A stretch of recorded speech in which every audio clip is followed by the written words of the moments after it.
Vote ചെയ്യാൻ പ്രവാസ ലോകത്ത് നിന്നും വോട്ട് വിമാനം എത്തുന്നു. ജിദ്ദ KMCCയുടെ ആഭിമുഖ്യത്തിൽ വോട്ടർമാരെയും വഹിച്ചുള്ള ആദ്യ വോട്ട് വിമാനം ഏപ്രിൽ 6-ന് കോഴിക്കോടെത്തും. വോട്ട് വിമാനത്തിലേക്കുള്ള രജിസ്ട്രേഷൻ കഴിഞ്ഞ ദിവസം ജിദ്ദയിൽ ആരംഭിച്ചു. കേരളത്തിൽ തെരഞ്ഞെടുപ്പ് രംഗം ചൂടുപിടിക്കുമ്പോൾ അതേ ആവേശത്തിൽ തന്നെയാണ് പ്രവാസ ലോകവും. ജിദ്ദ KMCCയുടെ ആഭിമുഖ്യത്തിൽ പ്രവാസി വോട്ടർമാരെ നാട്ടിലെത്തിക്കാൻ വോട്ട് വിമാനം സർവീസ് നടത്തുമെന്ന് ഭാരവാഹികൾ അറിയിച്ചു. ആദ്യ വോട്ട് വിമാനം ഏപ്രിൽ 6-ന് ജിദ്ദയിൽ നിന്ന് കോഴിക്കോട്ടേക്ക് പറക്കുമെന്ന് Jeddah KMCC president Abubakar Arimbra പറഞ്ഞു. വ്യത്യസ്തങ്ങളായ പദ്ധതികളും പരിപാടികളും തെരഞ്ഞെടുപ്പിന് വേണ്ടി ഞങ്ങൾ നടപ്പാക്കുകയാണ്.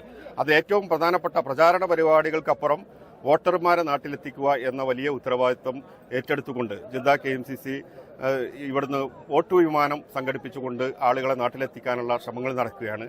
അതിന്റെ ഭാഗമായി ജിദ്ദ KMCCയുടെ ആദ്യത്തെ വോട്ട് വിമാനം ഏപ്രിൽ 6-ാം തീയതി ജിദ്ദയിൽ നിന്ന് കോഴിക്കോട്ടേക്ക് പറക്കുകയാണ്. വോട്ട് വിമാനത്തിലേക്കുള്ള രജിസ്ട്രേഷൻ KMCCയുടെ ഇഫ്താർ സംഗമത്തിൽ വെച്ച് ആരംഭിച്ചു. ഇതിനു പുറമെ കേരളത്തിൽ 15 ലക്ഷം വോട്ടർമാരെ നേരിൽ കാണാനുള്ള പ്രവർത്തനങ്ങളും ജിദ്ദ KMCC ആരംഭിച്ചു. ആദ്യ പടി എന്ന നിലയ്ക്ക് ഈ 25,000 അംഗങ്ങളും അവരുടെ കുടുംബത്തിലെ വോട്ട് പൂർണ്ണമായും ഉറപ്പുവരുത്തും. രണ്ടാമതായി അവരുടെ ബന്ധുമിത്രാദികളുടെ വോട്ട് ക്യാൻവാസ് ചെയ്യാനുള്ള പദ്ധതികളുണ്ട്. അതോടൊപ്പം മൂന്നാമതായി ഓരോ KMCC പ്രവർത്തകന്റെയും വീടിന്റെ പരിസരത്തുള്ള 10-15 കുടുംബങ്ങളുടെ വോട്ട് ക്യാൻവാസ് ചെയ്യാനുള്ള നിർദ്ദേശം ഓരോ KMCC പ്രവർത്തകർക്കും കൊടുത്തിട്ടുണ്ട്.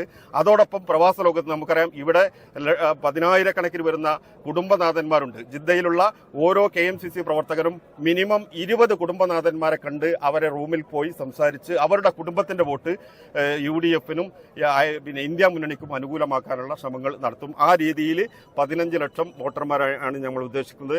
സോഷ്യൽ മീഡിയ വഴിയും മറ്റും പ്രവാസ ലോകത്തിരുന്നുകൊണ്ട് തെരഞ്ഞെടുപ്പ് പ്രചാരണ പ്രവർത്തനങ്ങളുടെ ഭാഗമാകാനും KMCC തീരുമാനിച്ചിട്ടുണ്ട്. ജലീൽ കണമകലം, 24 ജിദ്ദ.